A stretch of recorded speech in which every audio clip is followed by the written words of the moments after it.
So imagine this, it's 1989 and Ghana have been trying to qualify to any version of the World Cup for 27 years when, out of nowhere, a completely unknown 14-year-old just carries them to the Under-16 World Cup.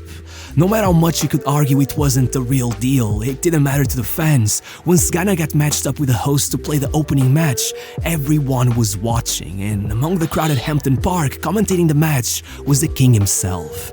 Back then, any words that came out of Pele's mouth were seen as sacred, undisputable facts, and once that match came to an end, the one man in this planet who should have been impossible to impress was lost for words. When asked for the man of the match, Pele answered, Nii Lamptey. I think I have found my natural successor. I finally found someone who can walk in my shoes. But as much as 6 years later, at the age of only 21, Lamptey had seemingly conquered the football world and proven Pele right, becoming an African and world champion, being named the most promising young player in the world, and being signed to replace Romário while getting world record transfer bids thrown at him. In the end, if you asked him about his career, he would describe it as comparable to hell. The thing is, when Pele said those words, he had no idea what kind of situation Lamptey was in. He had no idea that to try to make his prophecy come true, he'd have to become a fugitive in his own country, and even worse, he had no way of knowing his words would be like blood in the water for the worst people in the sport. That they led Lamptey straight into the hands of an agent that has been repeatedly described as a modern-day slave trader.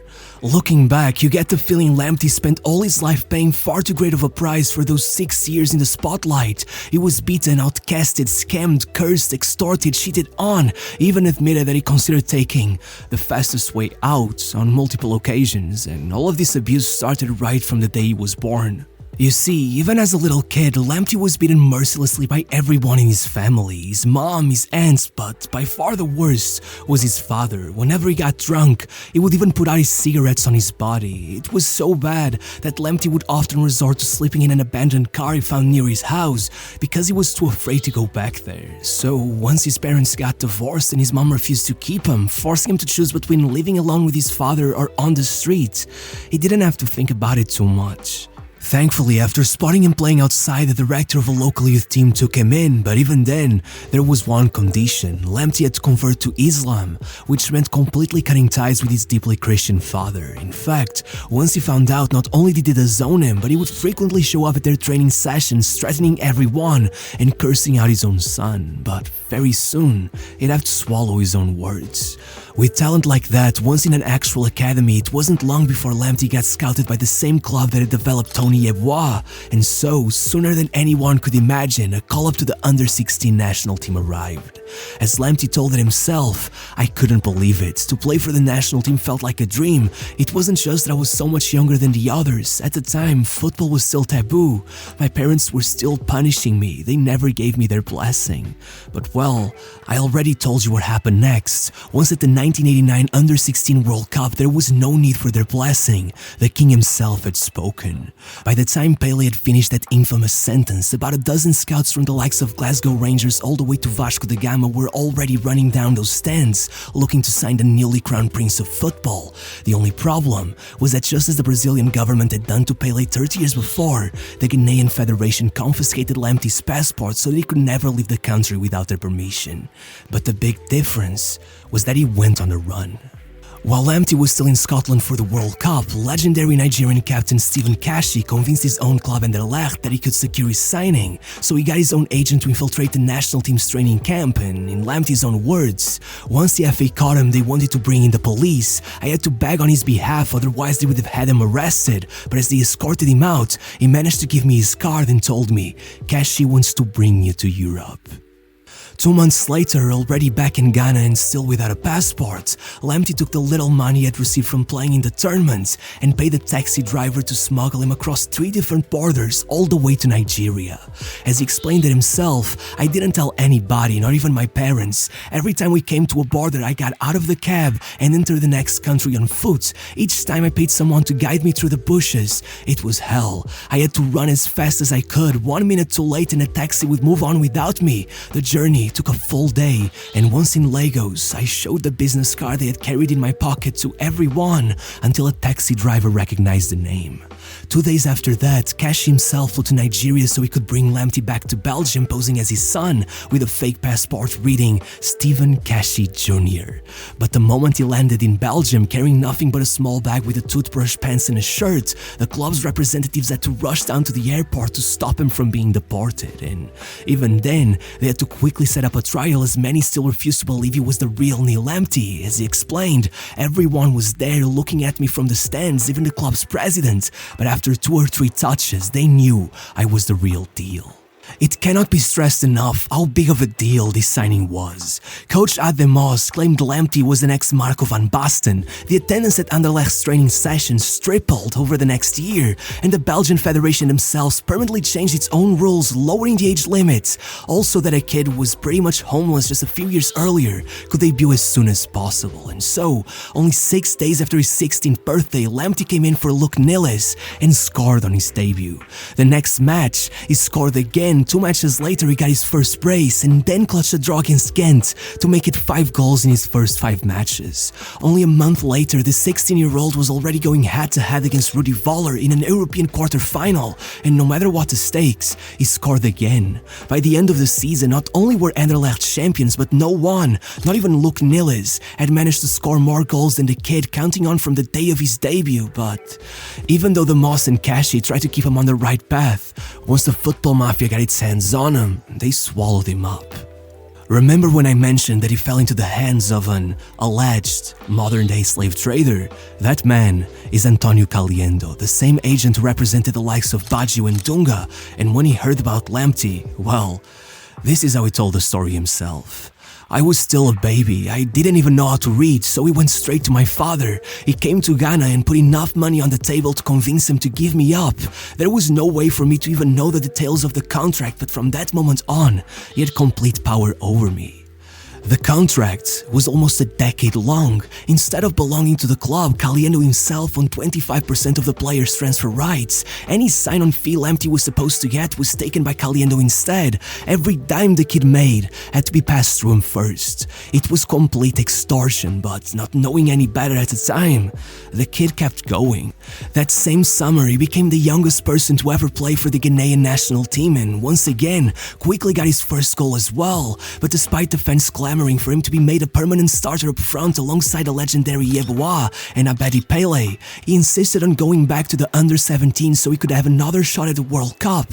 And once there, he went straight at it with a vengeance, scoring a brace to force a comeback win in the opening game and then getting 2 more against Brazil and Uruguay, not just topping the goal-scoring charts and beating the likes of Del Piero and Veron to be named the player of the tournament as Ghana were named world champions, but breaking into the top 5 of the African Player of the Year award.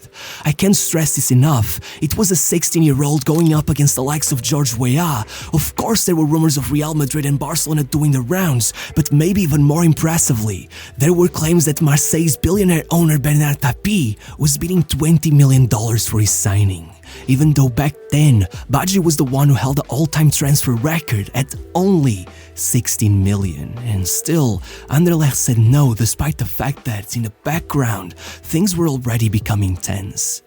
Between the under-20s, the Olympic squad, and the straight-up national team, Lamptey never stopped. The club's board was already starting to get upset. By the time he made it back to the club for his second season, he had already missed 6 matches, and after a month getting him back to full fitness, he made 4 starts, even scoring his first ever Champions League goal, again, on his debut. But after that, he was already off to play the African Cup of Nations, where, of course, even with Abedi Pele getting injured, even with Lamptey himself vomiting midway through a match due to all the pressure that was being put on him, he still managed to drag him all the way to the final, only settling for the silver medal after 24 penalties, meaning that, once again, he made it back to Belgium so worn out that by the time he was able to get into the starting 11, the season was over, and even then, he had to leave for the Olympic Games. This merry-go-round never stopped, and as much as Lamptey kept making every absence seem worth it, this time taking the bronze, making Ghana the first ever African nation to take a medal at the Olympics, there was only so much his 17-year-old body could take, and so it began to crack. Upon presenting himself at the training grounds for the new season, the medical staff detected he'd been playing through a serious groin injury, and with Adam Moss we'd come to see as a father figure having gotten the sack and therefore no longer there to protect him, the board lost their minds. Between recovery and the club deciding they couldn't rely on him any longer, he ended up playing only one single match all season, and just when he needed things to keep going well with the national team. Sure, he won the Under-20 African Cup of Nations, but then the FA couldn't resist the temptation of going for the Under-20 World Cup title as well, so they sent him out to play in that tournament instead, thinking the first team's qualification to their first ever World Cup was already in the bag, only for them to end up losing their spot to Algeria, while Lamptey's Under-20s allowed Brazil to come back from behind in the last minute of their final, which made him completely paranoid. You see, on the more personal side, that year had also been terrible.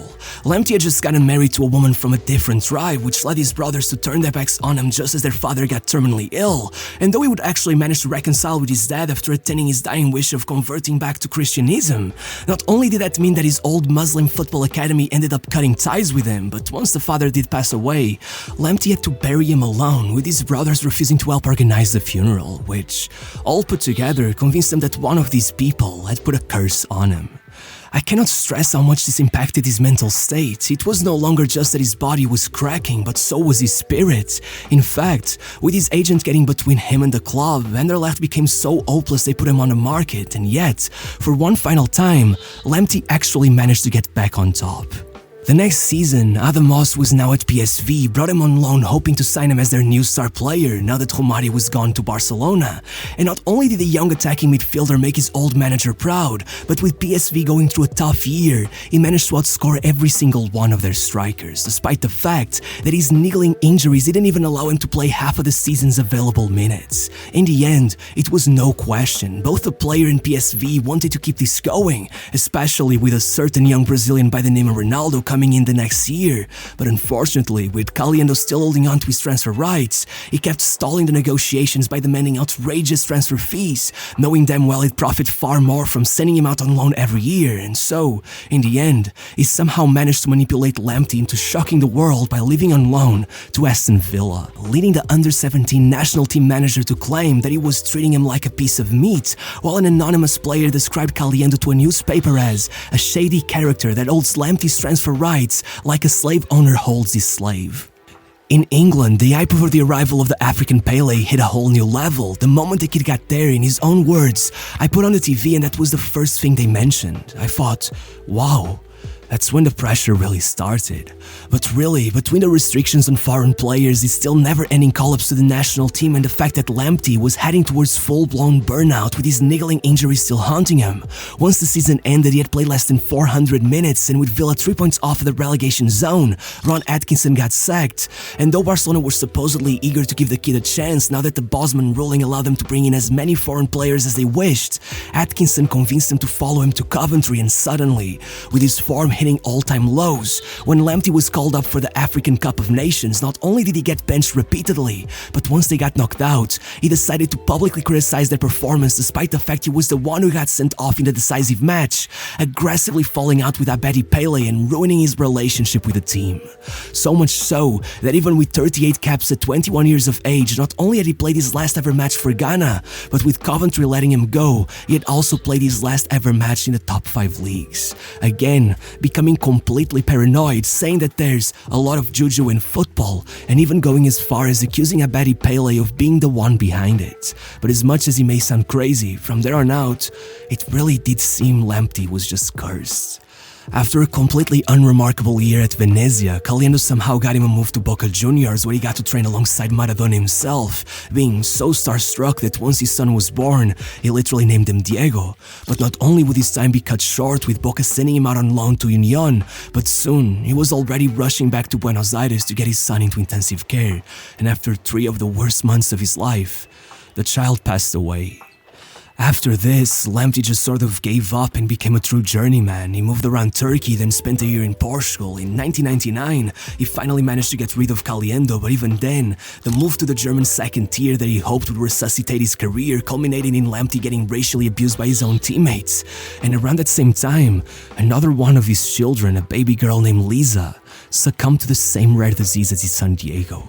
It was as unbelievable as it was tragic.